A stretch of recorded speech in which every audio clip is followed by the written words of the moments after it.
In 1959, Richard Feynman said there's plenty of room at the bottom, and he was right. Since then, we have scaled devices down to sizes that were inconceivable to many at the time, with ALD being nothing short of an enabling technology for the miniaturization. Ironically, the equipment needed to produce the world's smallest films have been racing to create bigger, faster, and more robust tools in pursuit of throughput and volume manufacturing. But there's one company that still believes there's room at the bottom when it comes to the angstrom scale deposition method. My guest this episode is Dr. Maksym Plakhotnyuk, CEO and founder of Atlant 3D Nanosystems.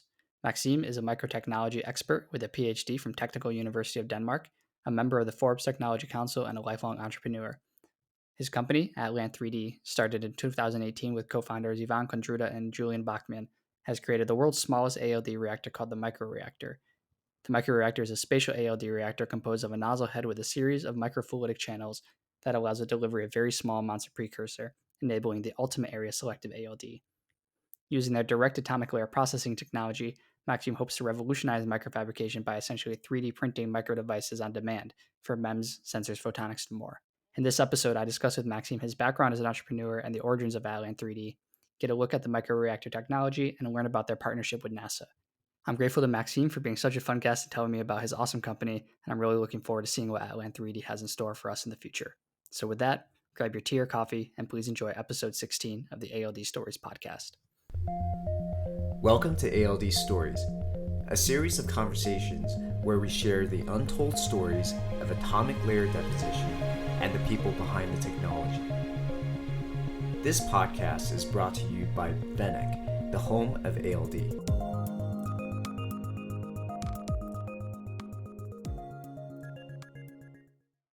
Well, then let's go ahead and get started here. I know we have a lot of things I mentioned that we could talk about for this conversation, particularly, of course, about your company, Atlant 3D Systems, and our Nanosystems, I should say, and the products that you have and the really awesome technology you guys have come up with. But I do also want to talk to you a little bit about you as a person and you as the CEO of the company. So maybe you could let me know a little bit of how you first got into ALD, and then I do have some questions about your entrepreneurship career in general, because I know Atlant 3D Nanosystems is not your only venture from the past.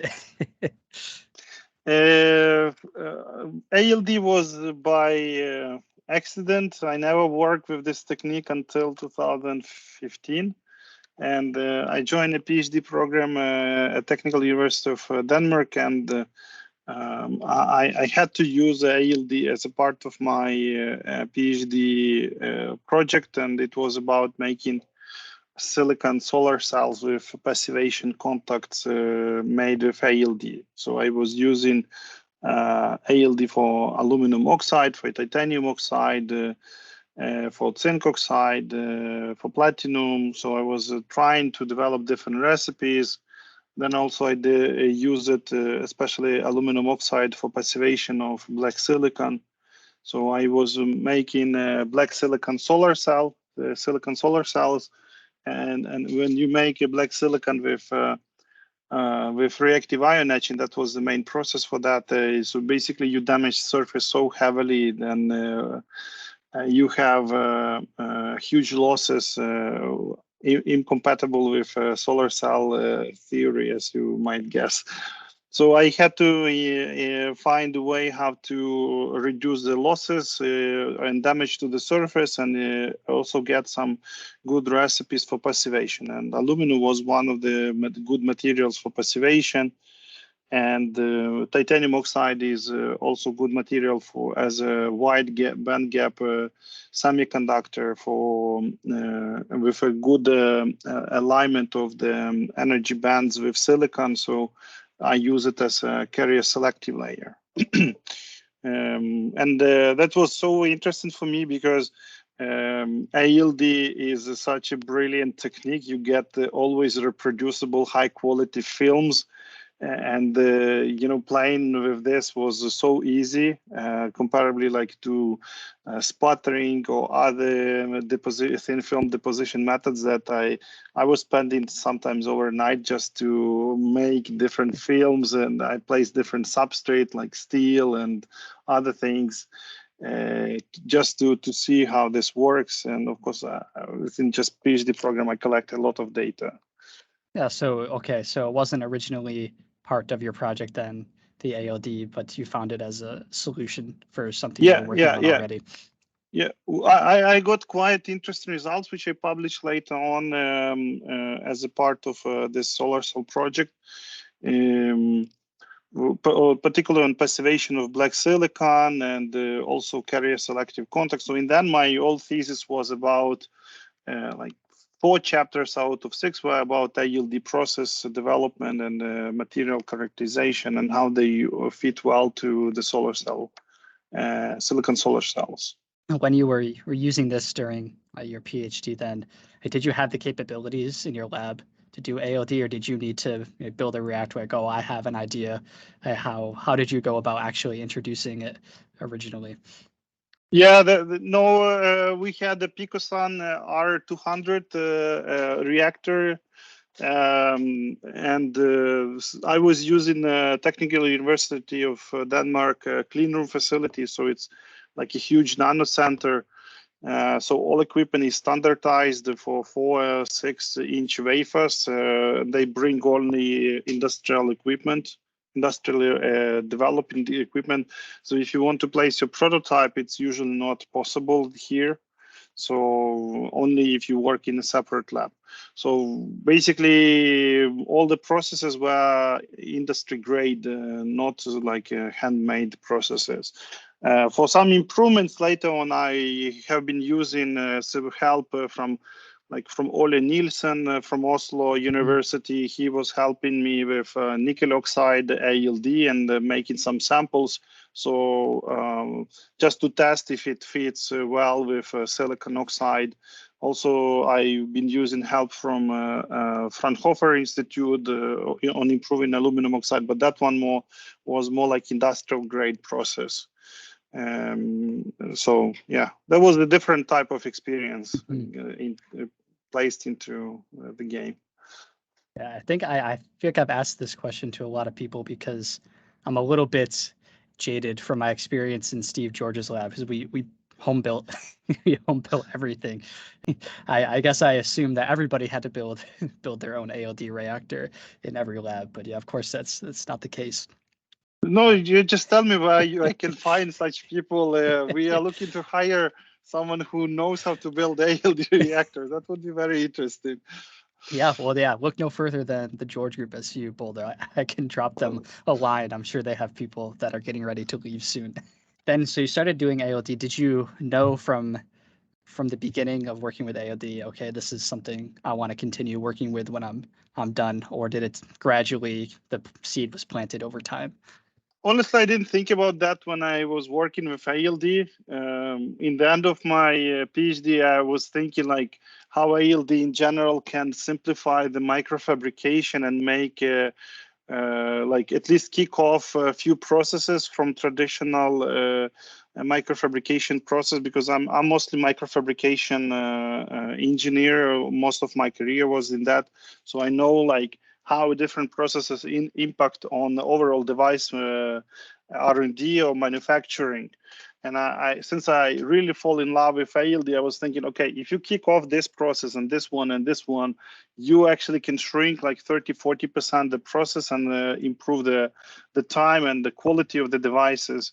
So one of my projects that I suggested to my PhD advisor said, like in the end of my PhD thesis, like, oh, this is a solar cell process, microfabrication process, like this can be replaced by ALD. So it just was the matter of a moment or a chance that while working on this PhD project, I was thinking like, why there is no like ALD printer when you can selectively print something.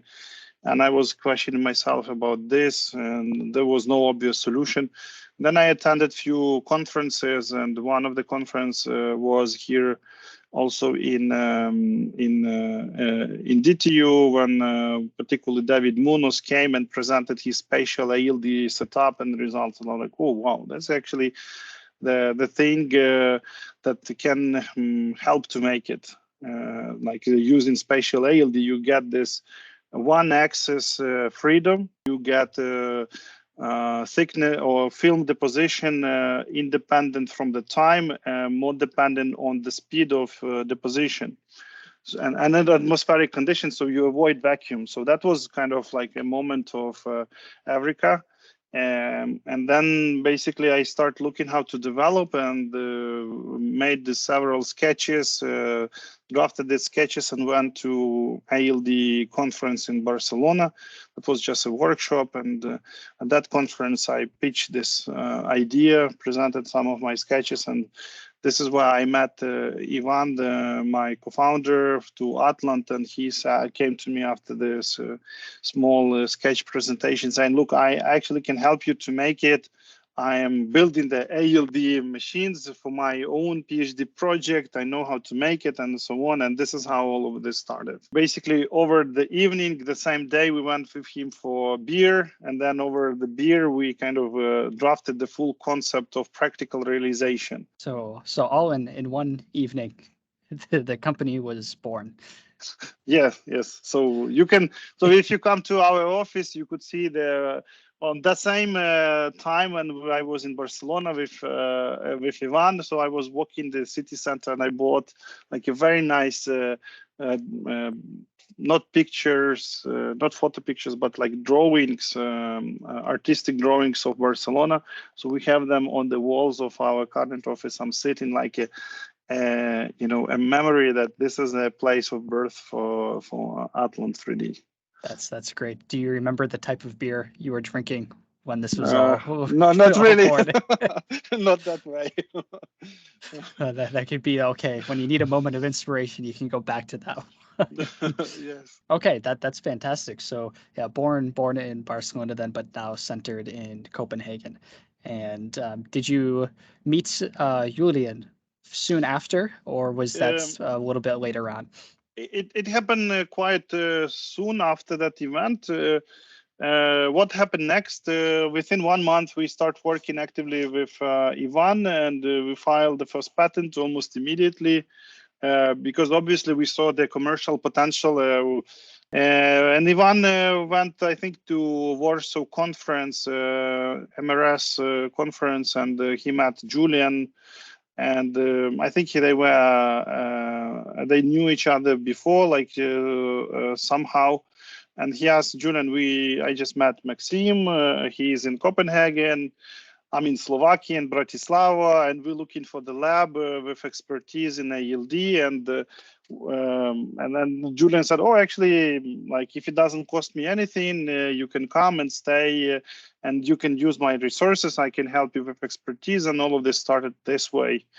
And then within another half a year, we got a registered company and they got the first grant, and with that money we started building the prototype. And Ivan also got the opportunity to get a scholarship from Slovak Academy to go like for external stay to Julian lab, so work on his project and finish the prototype. So basically the practical realization happened in Erlangen in Julian's lab.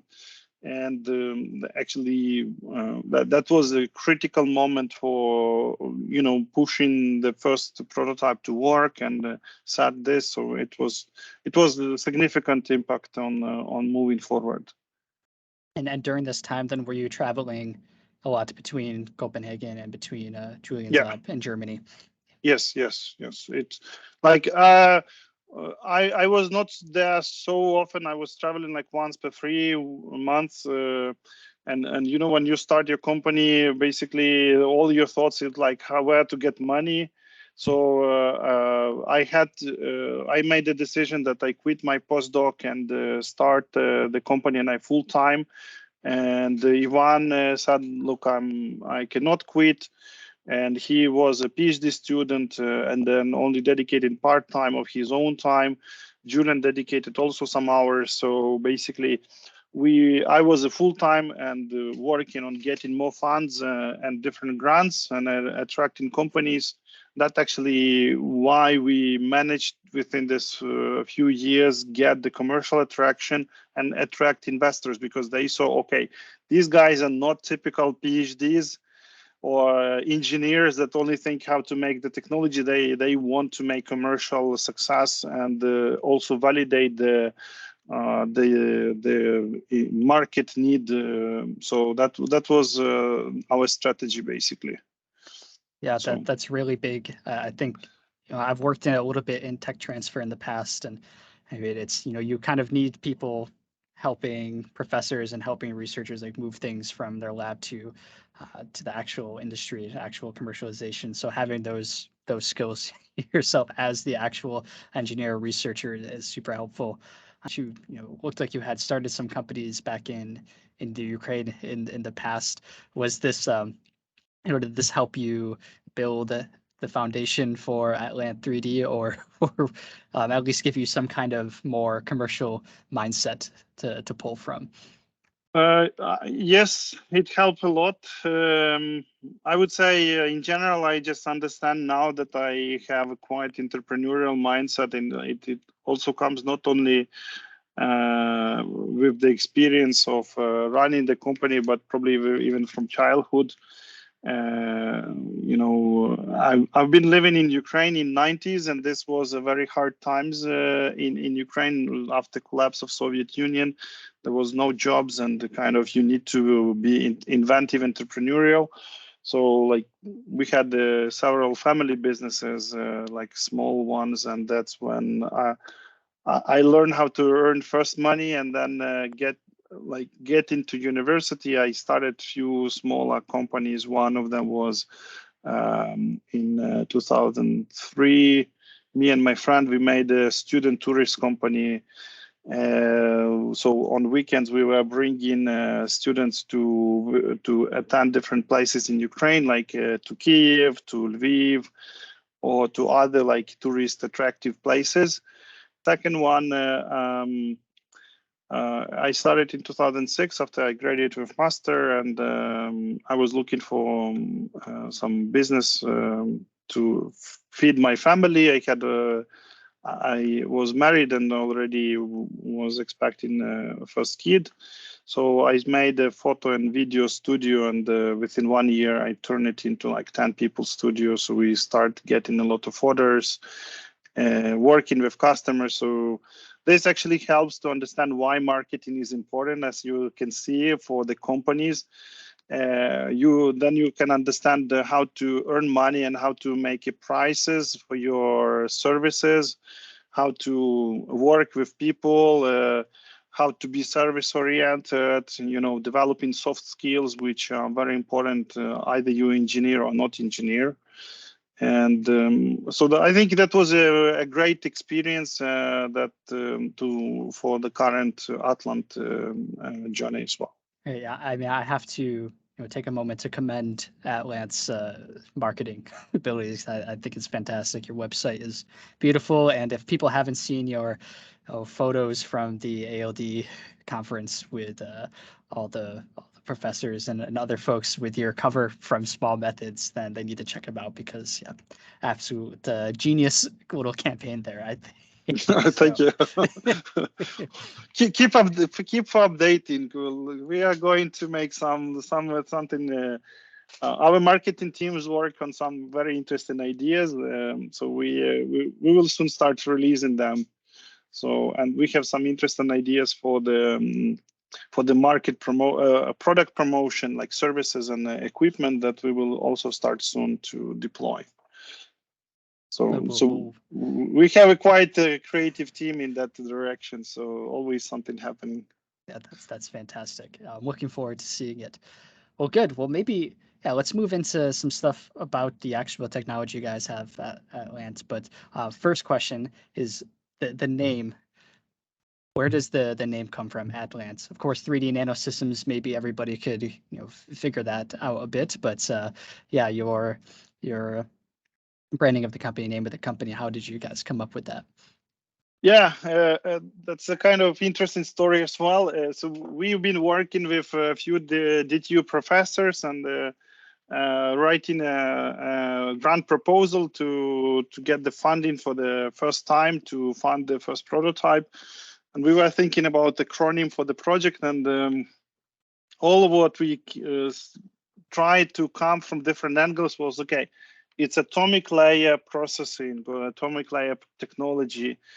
And basically we like, how should we call it? And then I don't remember who, that was not me. Someone else came with, I thought, okay, we can create acronym like AT from atomic, then LA from layer, and then nanotechnology, not processing, but nanotechnology. So atomic layer nanotechnology, Atlant. And Aha. that's and then it was like, wow, but that also sounds like ancient Greek. This, the famous book about Atlant shoulders.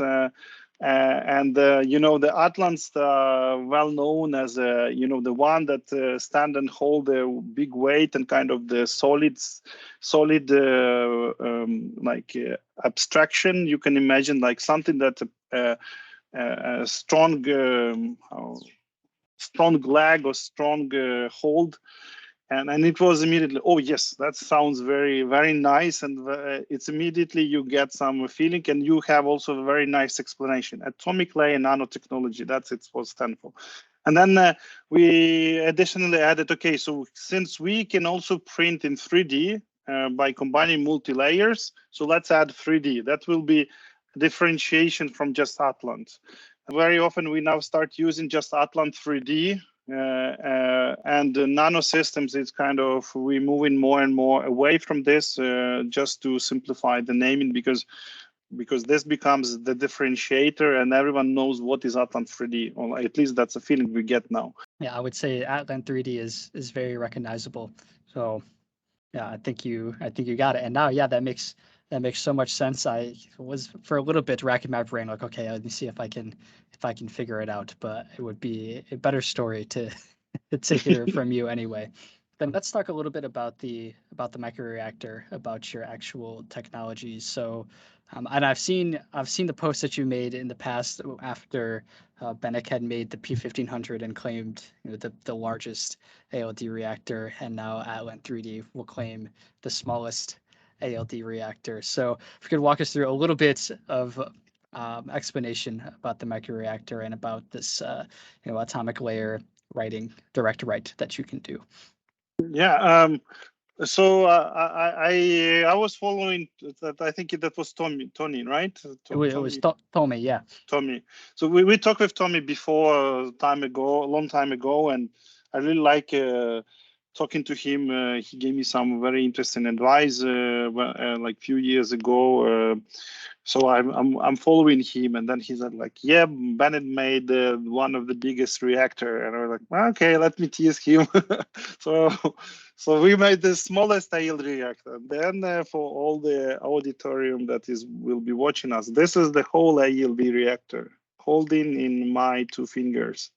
So this is the microfluidic device with channels where you can focus precursor, and these precursors enable you to do the selective processing with ALD. We came to this idea at the beginning of the company start, and we were looking for technology to realize, and then luckily we found this technology that allows us to miniaturize. Since I'm not a typical ALD scientist or process or equipment development engineer, I'm microtech. So the focus was not only to show the proof of concept that it can work, like David Munoz did, or Catherine, I forgot, from Leon University, I forgot her surname. So they did this type of big reactor, or print with plastic, and they demonstrated as well. So our focus was not only demonstrate it can work, but also to show that it can do miniaturized patterning, or miniaturized selective processing of ALD quality materials. Because what ALD is good and where it comes to is to semiconductor microprocessing, and by bringing our technology, we enable direct processing without any extra technologies involved. And this is exactly the shrinking all this processing to just few steps and enabling the direct processing with our technique. So the smallest ALD reactor. There it is. For those who are listening on Spotify or Apple Podcasts, you'll have to go to the YouTube video to see to see the actual reactor that's on the video. But yeah, it's beautiful and it's clever and very elegant, I think. So then the idea here, area selective deposition is enormous and topical at the moment, but this is very true selective. You can have it exactly where you want it. And the idea is to move towards basically replacing or doing like maskless lithography or something like this. So you don't need a mask for every single step. You take all of those that are in the processing and you shrink it down into just doing it with this one tool. And another benefit of this technology that you still need the traditional ALD, thin film ALD, and it's highly compatible, both with temporal and spatial ALD. So you can, this is not set up for like a large area or full wafer deposition. That's not intended for this. It's intended exactly for selective area processing or patterning or direct writing, and you always need a temporal or spatial ALD, which one you prefer, and it's directly compatible with that. So basically what in the near future one can expect this could be used, as Tyler explained, is you can do direct device printing, basically, if you can, or processing, not even printing, but processing, because this reactor, as well as traditional ALD, allows you to do not only deposition, but potentially etching or cleaning, so multi-processing. And I'm really curious, when you're developing this first working prototype, and now, of course, your Nanofabricator, what were some of the challenges that you came up against when you were trying to get it to work? Because I imagine this was not an easy feat to do. So the first challenge that we faced immediately was how to miniaturize the reactor, because there was no, like, you cannot use the traditional semiconductor microfabrication techniques, because they are multi-step and geometry is needed for making all the micro channels to come and bring the precursors are very complex. And the only way how you can approach to this type of concept is additive manufacturing. So we were looking for additive manufacturing techniques that allow to do the micro scale printing to get this geometric freedom of realization of this microfluidic device. So we found such a technology. It took us almost 2 years to get a nice working stable device. And that's where we are. A second challenge, the gas system that usually used in ALD doesn't work for us, because from Bannock perspective that you need a huge flows and to fill the whole chamber. Like, you're the biggest ALD chamber from Bannock, how much flow you need, how many minutes or hours you need. And here it's opposite. You will need very tiny flows and basically much higher precision MFCs and smaller tubings. It creates another challenge. So we had to solve this technical challenge. We solved it. I wouldn't say that it's 100% the best, but it works. And and then that's what was done. Another challenge that basically it's an interdisciplinary kind of R&D, but industrialization project. So you kind of in ALD, at the same time, we were thinking, okay, we are more in 3D printing.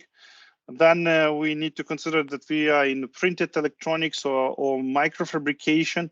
So combining all these standards and combining all this concept together was quite difficult as well to understand where we need to bring most of the technical aspects. So it took us also some time to understand and how to combine all of these elements. I can imagine even just the fabrication of the nozzle head or those microfluidics is very difficult to do already.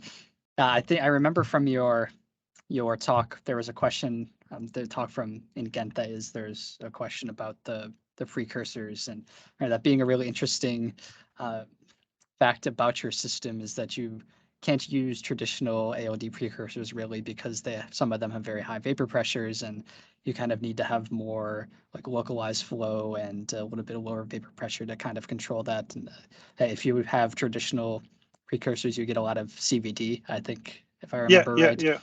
We had that's a good point.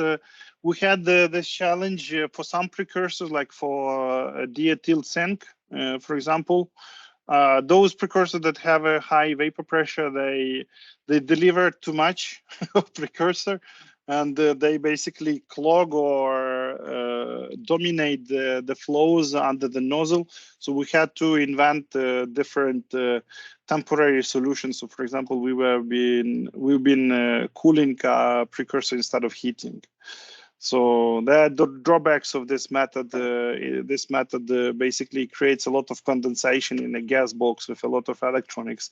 So you can imagine how much how much things we were like really afraid of launching during this processing. Yeah, sure. It's one of those moments where you're taking the screws out to open up something like, oh, what am I going to see inside here? I've had a vacuum pump with that problem before of too much condensation. It's like I don't want to open this up right now. And then another question I have about it is this an atmospheric system or is there any vacuum that goes with it? No, the way we designed the nozzle that and as I mentioned in the beginning, it's a spatial ALD.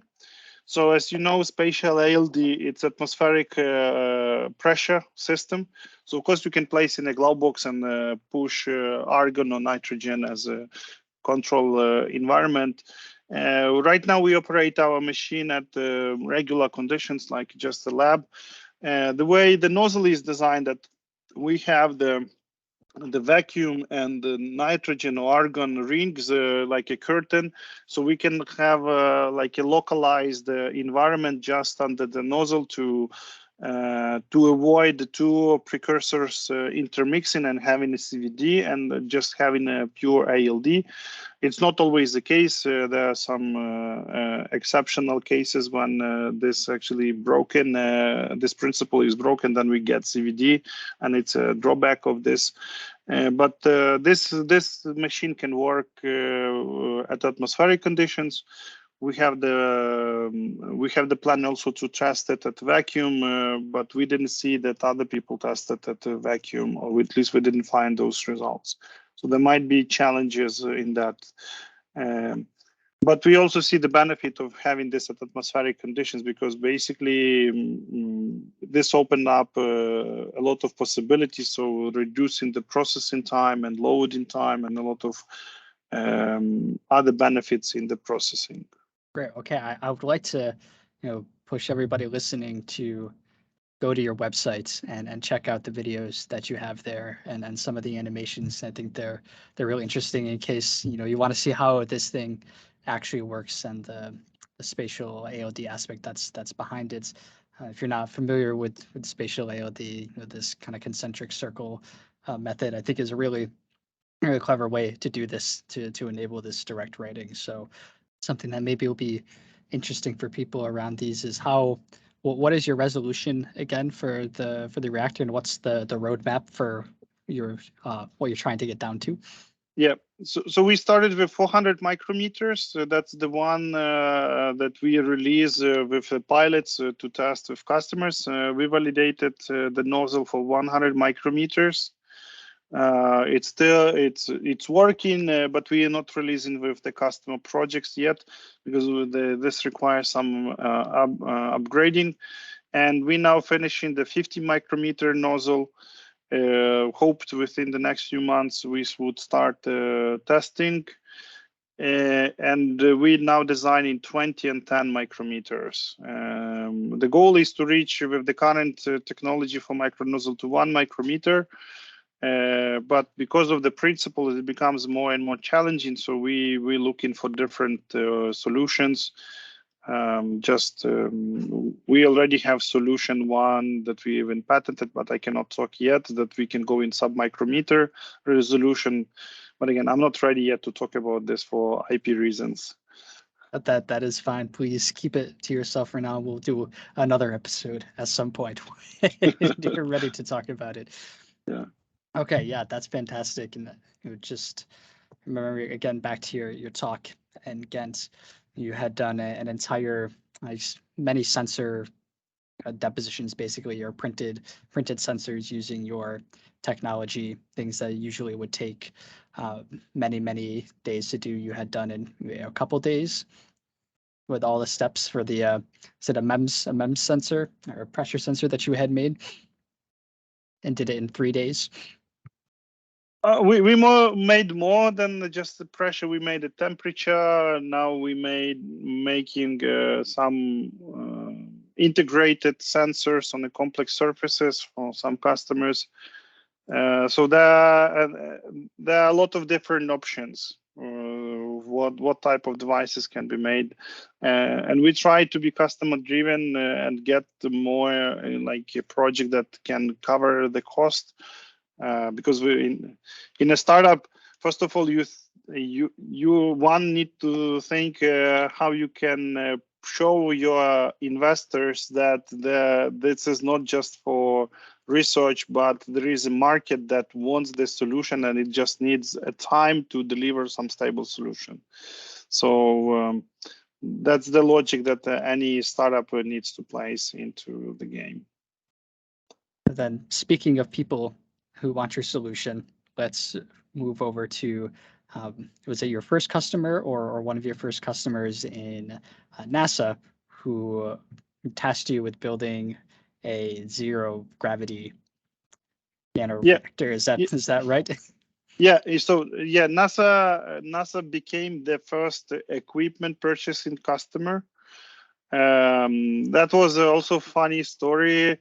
I was looking for NASA connection for more than a year, reaching to different people, talking to them, explaining what we do, and many of them didn't pick up what we do, and they were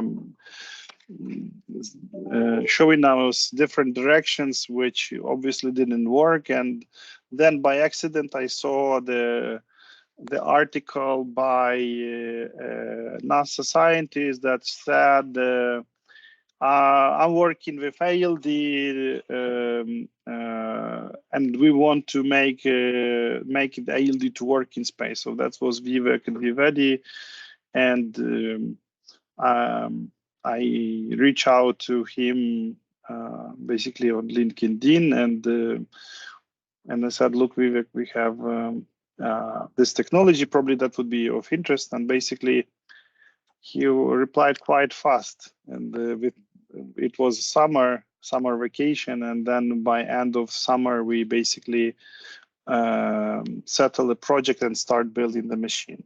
So 1st of September we were ready to move, and within 1 year, less than 1 year, we built the machine, and it was well settled, and we shipped the machine to him. So now we're waiting for the test, micro zero gravity test with Vivek, and because of Corona, this was all the time postponed. So machine is developed, delivered, and we're waiting. So when some space companies will tell us when this is going to happen. So the machine's still on Earth right now. Yes, it's still on Earth. Yes, and actually, this helped us to bring this project to a European Space Agency. We presented to them that saying, hey, look, here is NASA that is interested in the technology. Like, why are you not interested? Like, we didn't say, of course, like that, but they said, oh, yeah, it's very interesting. So we now having as a project upgrading the current setup, and we even discussed with a Danish astronaut, Andreas Morgensen, to deploy this unit to ISS, and he would be operating this. But since we were not sure when we will close investments, We could not promise them that machine would be delivered on time, and he's planning for the mission. So basically, the project was postponed until we complete the machine with ESA big coordination, and then it would be considered for the ISS mission. That's so cool. So does this mean next you need to try and contact Jeff Bezos, Elon Musk, Yes, who yes, is who is the other Richard Branson on LinkedIn? we already were thinking when this happened with NASA. We were already thinking like, oh yeah, let's go and talk to these guys. Like how can meet Elon or Jeff or Branson. And then figure out how we can deploy. So we already talked to Amazon and reaching to kind of the people that can connect with Jeff Bezos. We didn't reach yet to SpaceX, but like if any of the listener has these connections, please reach out. We would love to talk with you and figure out how we can deploy this technology to space, because this can potentially open within the next 5-20 years a new industry, atomically precise advanced manufacturing in space.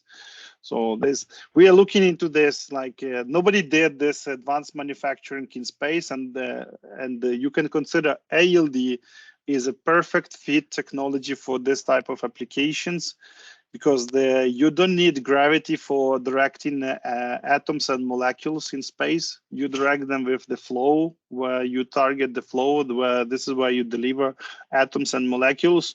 And basically the ALD is a perfect match for that. And with this precision, with all of this benefits of ALD, look, I am the first believer probably in the world, probably not the first, second after Vivek, that this would be an amazing technology for space manufacturing of electronics and space processing, probably aircraft, or even establishing like Moon or Mars base with ALD based modules. So We'll have the space fab. yeah, like exactly. I don't know how many people in the past 20 years have been working in ALD and thought, yeah, maybe up there is where it needs to go. But I mean, it's a logical next step after we figure it out here. I think it's doable, and of course, like if you build in the company and you tell your investors that you want to focus on space, that's no go. So we build in the business as Banek also on Earth ventures. We need to help to make a better displays, or like new materials, or like printed electronics or other things.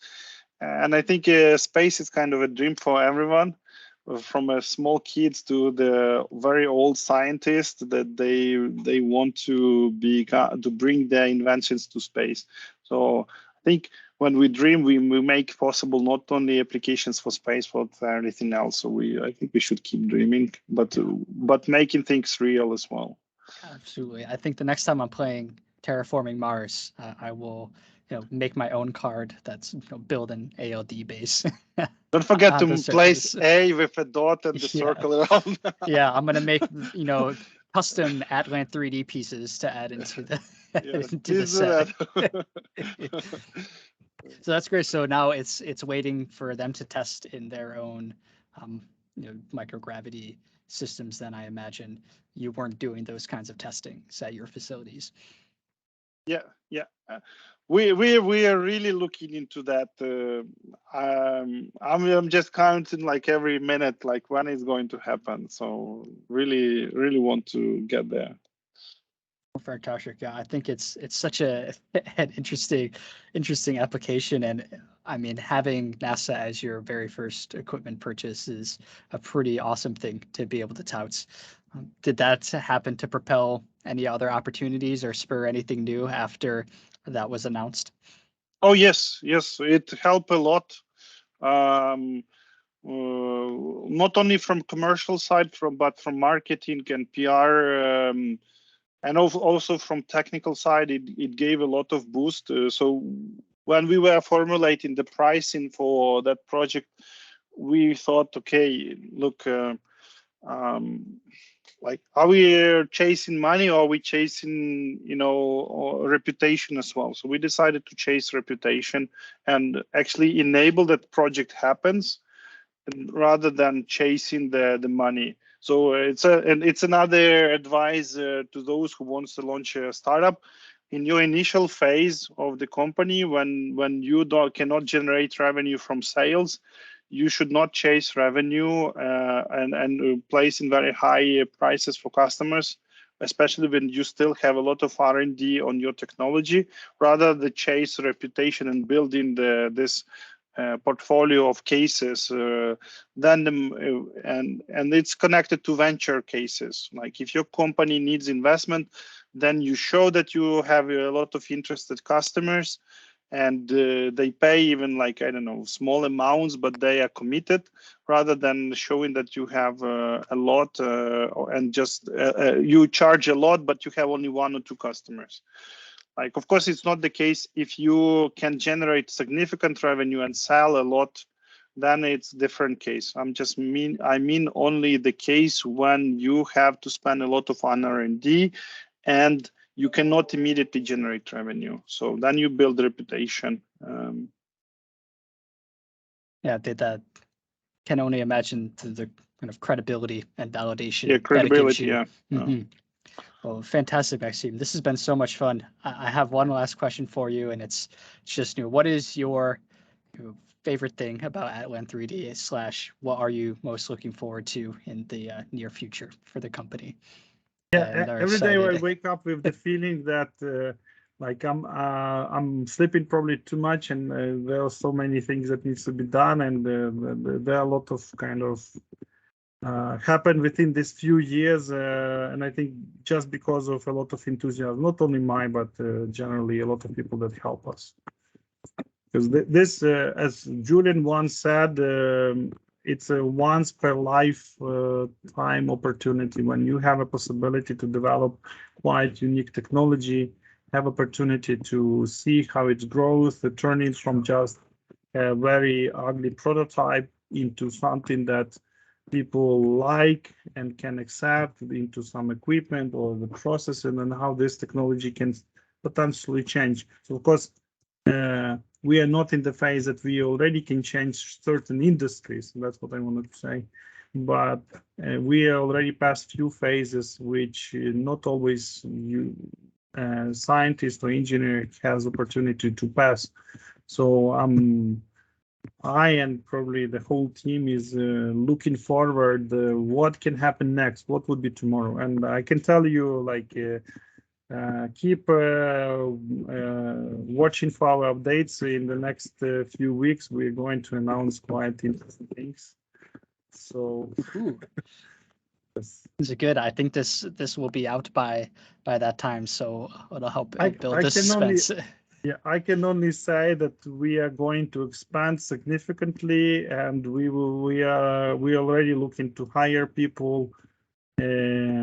So that's what I can say. And if you are ALD scientist, process engineer or scientist, if you develop ALD reactors or machines, you want to bring in next level equipment, if you're aerospace engineer, if you know how to sell, if you know how to deliver all of this to the market, this type of equipment and processes, you're welcome to contact me. We already started silent hiring, and soon we will start announcing the positions, and we'll be getting more and more people. Perfect. Well, I will have links to your website, to your LinkedIn, your Twitter handles, so that everybody can make sure they're following and keeping updated with everything that's happening at Atlant 3D, because boy, is it exciting. Is there any other places that people should be following you at? Twitter, LinkedIn, we have on Facebook, Instagram. The most active is LinkedIn because it's people directly can chat with me. I usually reply quite fast, and we can have a conversation leading to some certain discussions. So Wonderful. Well, thank you so much, Maksym, for joining me and you, taking Tyler. some time out of your day for having this conversation. This was a lot of fun, and this is one I was really looking forward to. And glad we were able to make it happen so fast after meeting in Ghent just a couple of short months ago. So everything is very exciting. I'm really looking forward to seeing what Atlant 3D has in store in the future. Thank you, Tyler. Thank you for our invitation. Thank you for great opportunity and very fun discussion. So looking forward to talk with you. You're listening to ALD Stories with Benek, the home of ALD. To stay tuned for new episodes, make sure to follow us on Spotify, Google Podcasts, or Apple Podcasts. We hope you enjoyed today's show. Talk to you in the next one.